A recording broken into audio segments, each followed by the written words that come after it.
If we look at the different layers of the tear film, so if you could go into the different layers but then end with meibomian gland dysfunction, since that's really they say 86, the research shows 86% of dry eye is caused from meibomian gland dysfunction.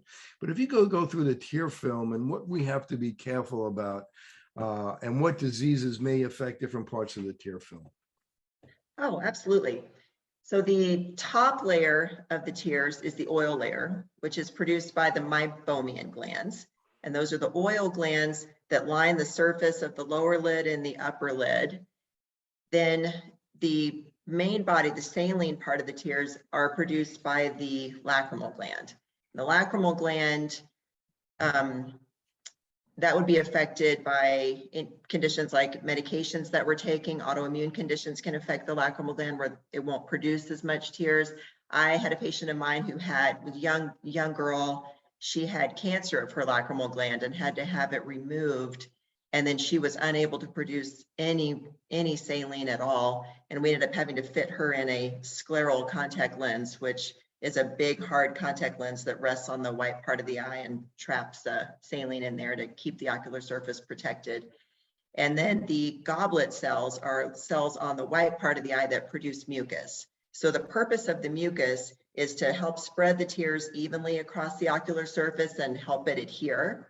Then the saline part is antibacterial, antimicrobial. It helps fight off infections. That's really what it's trying to do, and keep the surface lubricated. And then the top layer, the oil layer, its main purpose is to prevent the tears from evaporating.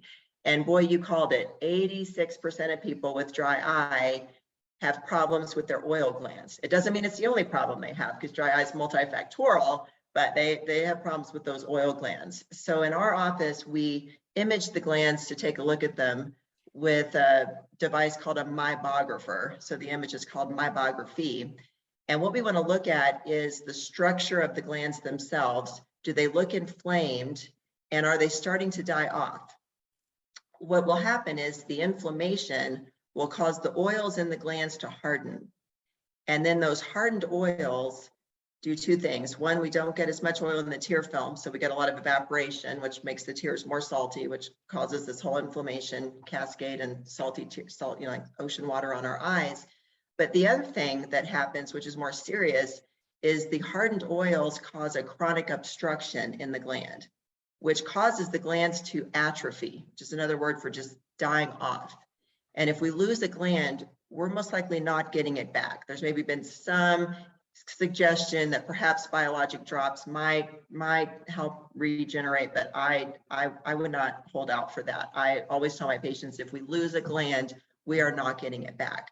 So our whole treatment around thermal treatments in the office that we do are focused around unblocking the glands to get the oils flowing in the glands that are still there. And I'm surprised. I see some people with really short glands that they normally they'll have a nice length, and some people just their glands have just shortened due to atrophy. And I'll think this tiny little nub, it probably isn't going to create much oil. But I'm surprised when we start treating them, heating them up, expressing out the blockages, then they'll start producing as well. So I'm really encouraged by that. And then we need maintenance therapy as well, because whatever the root cause was that caused the oils to harden up in the gland in the first place, we can do an in-office thermal treatment like LipiFlow, tear care, IPL, home heat masks, and light therapy, low-level light therapy, where the red light heats up the glands and stimulates the ATP in the mitochondria of the cell to get it working again.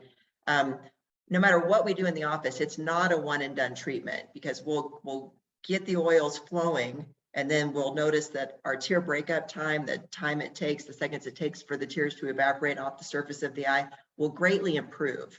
But if we don't also address the inflammation, the person might not feel better. So if they come in and say, my eyes are dry, and I say, absolutely they are, you have meibomian gland disease, MGD, and we're going to treat that with LipiFlow or light therapy or IPL, and I just do that one thing, and then I bring them back and their tear breakup time is much better, and I say, that's great, the treatment worked. And they say, yeah, doctor, but I'm not feeling any better. If that'll be the case if I don't also treat the inflammation.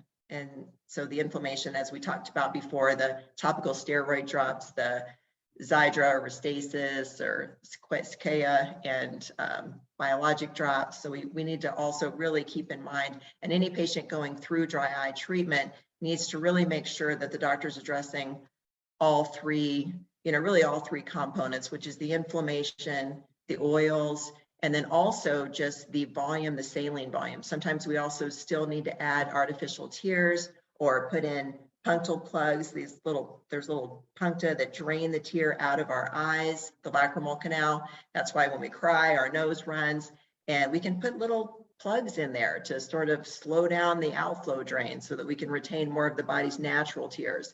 And sometimes even using artificial tears, the body, even if they're non-preserved, if the body didn't make them, it can still trigger inflammation in the body. The body can say, whoa, that doesn't belong there. I didn't make that. So sometimes increasing the body's natural tears with a plug is a smarter way to go. But we don't want to put a plug in an inflamed eye or do LipiFlow on an inflamed eye. So we always want to make sure we're treating the inflammation. And then the last thing to keep in mind is that one of the main root causes of meibomian gland disease, MGD, is a chronic infection in the oil glands and in the eyelash follicles, which are caused from bacteria, staph bacteria, and Demodex mites. So a lot of us, we have microorganisms on our body. That's just how it goes. And the staph bacteria that live on our skin, they secrete a biofilm. And the bottom layer, the mucus layer of our tear film, kind of seeps out at night while we sleep and also sort of forms a film on our eyelids. And that becomes food for these little Demodex mites that live in our eyelash follicles and in the meibomian glands, and then they can overpopulate. And that is a main cause of blepharitis. And then blepharitis, which is inflammation of the eyelids, is a main contributing cause of dry eye. So we want to make sure that we are looking for and addressing any blepharitis and treating that as well.